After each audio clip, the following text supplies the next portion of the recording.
I'm Michelle Anderson, the Director of Student Life and Leadership, and today we're going to talk about how to make your money stretch a little further with more bang for your buck. There are 4 things we're going to talk about in today's presentation. The first is how to negotiate your interest rates on credit cards or transfer those balances to a lower interest card.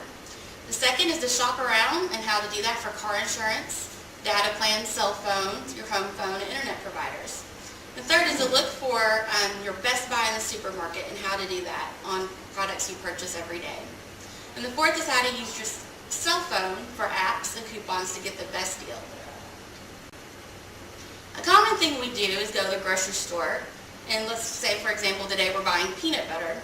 We go to the shelf, and most often we pick out our favorite that you usually use, but it's in different sizes, so how do you know which one's the best buy? You just go with what's the cheapest or what's the biggest? Well, we're going to answer that question. On the shelf, the stores are required to show you what the unit price is per ounce. For peanut butter, this is per ounce. So if you look, it says it's 18.7 cents per ounce for this 16-ounce jar of peanut butter. And you can compare your prices with the larger and the smaller containers, and that tells you which one is your best buy. Now, if you are one person and you buy the largest jar of peanut butter, will you really eat that before it expires? If not, that's probably not the best buy. And to give you a little test on how to do this, we have 3 laundry detergents. Today it's Tide. We have the 150 ounces for 72 loads, which is $27.99. Then 100 ounces of 48 loads for $19.99 and 50 ounces of 32 loads for $8.85. This was taken at a grocery store locally, but these prices are pretty high. So if you divide these out, you would take $27.99 divided by the 150 ounces, or you can do the 72 loads, whichever you prefer, and it would tell you either how much per ounce or how much per each load. So if you do the math on these, the best buy is going to be the 50 ounces, 32 loads, which is actually the smallest, for $8.85. That one comes out to about 14 cents a load, I believe. And the others are about 17 to 18 cents a load, or ounce. A common thing we do is we like our TV. I do anyway. I especially like some HBO shows. But you're paying quite a bit for that luxury. So what are some ways that you could get TV and cable for a cheaper price? So looking at this, you have your regular network, which you can obviously get through the old way was in tenant years. But today, we can do this online. A lot of the shows that you watch are already online through ABC or even Fox. A lot of the shows are on their websites. If you're kind of late getting those shows, you can go to Hulu for free. But if you wanted to be in real time, not wait a week for those shows, then you can go to Hulu Plus. This will save you anywhere from $40 to $100 a month, depending on who your current providers are. If you cancel your cable, or even without already having HBO or some of the premium stations, then you can save at least $40 a month. Netflix is $7.99. They have really shows and they have movies. Also, you have Hulu or Hulu Plus. Hulu Plus is $7.99 a month also. And that would save you quite a bit of money over a year. Other ways is a lot of people like to go out to the movies. We all know that's very, very, very expensive. Some places to get movies you may not know about is PTC Libraries has online movies, and as a student here you can view those. You can see a library, and if you want more information on how to do that. The Central Arkansas Library System actually rents, it doesn't rent, but lets you check out DVDs. And then, of course, there's always the good old dollar movie, and there's one over in North Little Rock. And then, of course, Redbox. Another expense that a lot of people have is the data plan for your phone.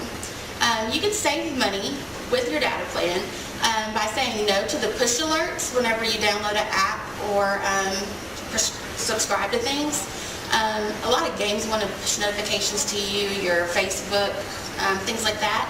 So if you say no, then it isn't going to roam or always be looking and updating your email or always updating that app while you're just in class or wherever you are.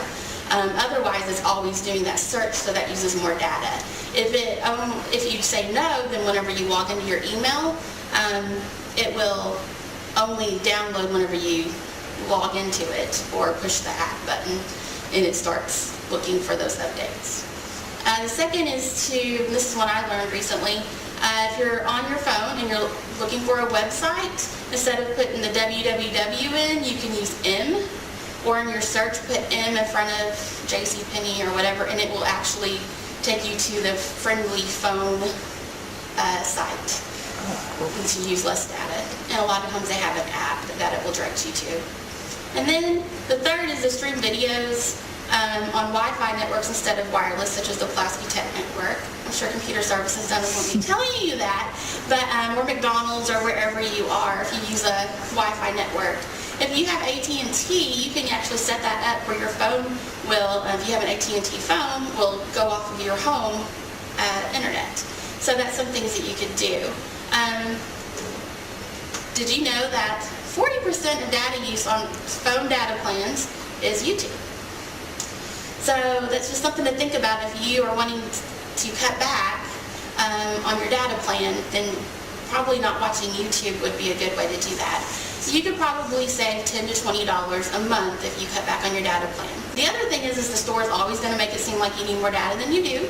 So actually go in and view your bill online and see how much data you're actually using, because you may not be using the full amount, and you may be able to reduce it without even doing any of this.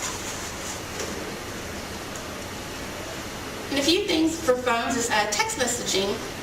You pay probably $10 to $20 a month for text messaging, especially if you are using unlimited. This app called free text messaging, it's at the whatsapp.com. That one will do free text for you.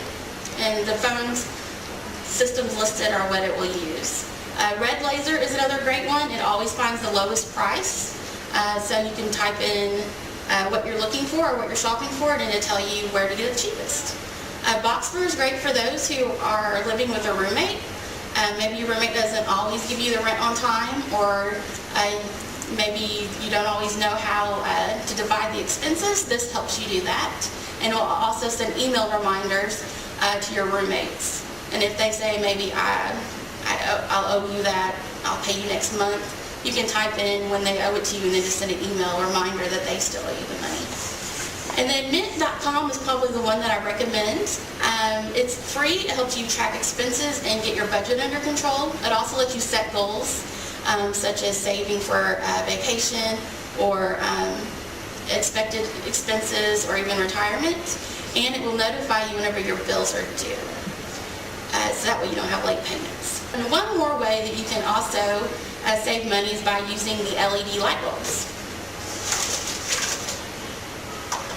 These are they're expensive to buy initially, but they're supposed to last, depending on the time, the bulb, about 5 years, they say. Now, don't touch your hand with it, because the oils make it last less time, but if you do not stick your hand on the bulb, but use like a washcloth or something to put it in, then it should last the full time. And this is supposed to save you, and it tells you on the box about how long for each bulb, what it's going to cost you. This one says lasts up to 11 years actually. So it depends on the manufacturer and the bulb, but let's read the box. And some other ways that you can do weather stripping and to install the low flow water faucets and shower heads. So that's just a few tips to help you out. Hope your pocketbook is a little fatter.